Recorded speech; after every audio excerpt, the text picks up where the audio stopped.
这事儿没你想的。我不想听。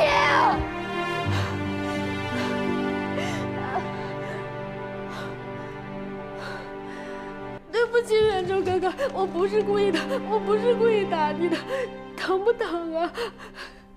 你不是问我凭什么吗？走，我带你看看。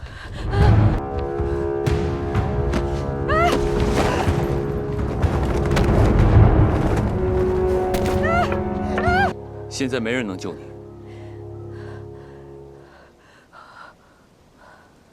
我带你上来，是为了让你看看你们杨家掌管的这个江山。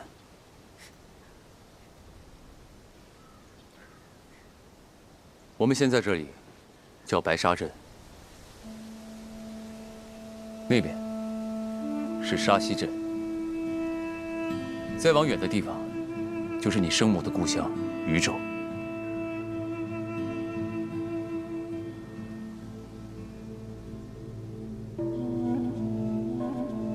那儿就是禹州啊？对，禹州方圆20里，一共住着14500人，城中水墨横川，鱼米丰饶。那你可知道，像这样的城池，吴国一共有多少座？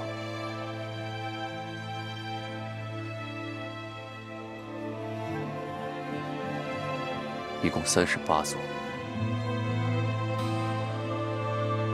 可仅仅因为你皇兄一次莽撞自大的御驾亲征，吴国就整整损失了3座城。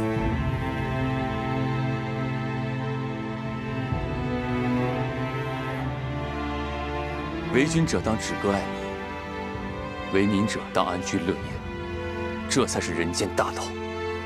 可他轻信奸宦，让10几万人身陷战火，妻离子散，夫死妇亡。你配跟我谈什么尊卑远征？可是那不关我的事，我从小都在宫里，什么都不。但只要你姓杨，这事儿就跟你有关。你虽然在冷宫中不通政事，但你凭着杨家的血脉，享受着普通人一辈子都享受不到的荣华富贵。你虽然不受重视，但你作为公主，年龄也至少有500块。但你知道吗？那些陪你皇兄战死沙场的人，他们死了之后，抚恤金才只有1贯而已。真的呀？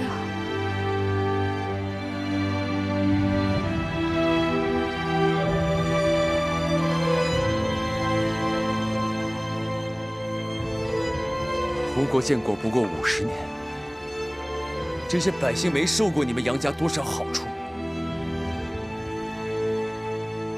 是，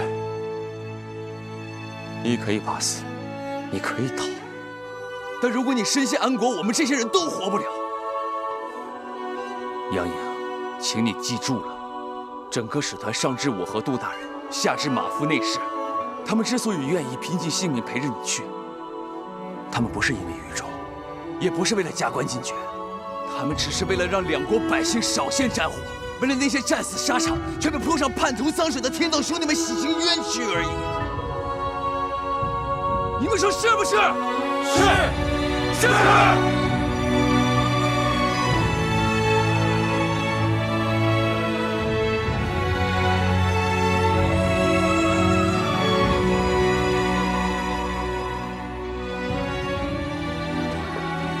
你说你不甘心，你想逃回京城，你想回去问个明白，你想问凭什么？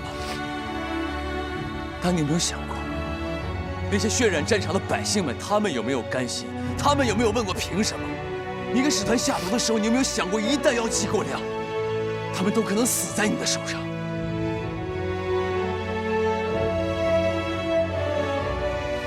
对不起，对不起，对不起。阿雅，哭是没用的。你既然做出了决定，你就得坚持下去，你就没有退路了。安国之行固然波及云贵，但你只要从今天开始，坚定内心，发愤图强，我跟使团所有人一定跟你同生共死。真的吗？你远州哥哥用性命给你担保，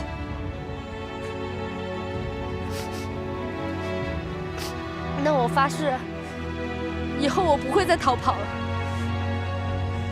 我一定会坚强起来的。好。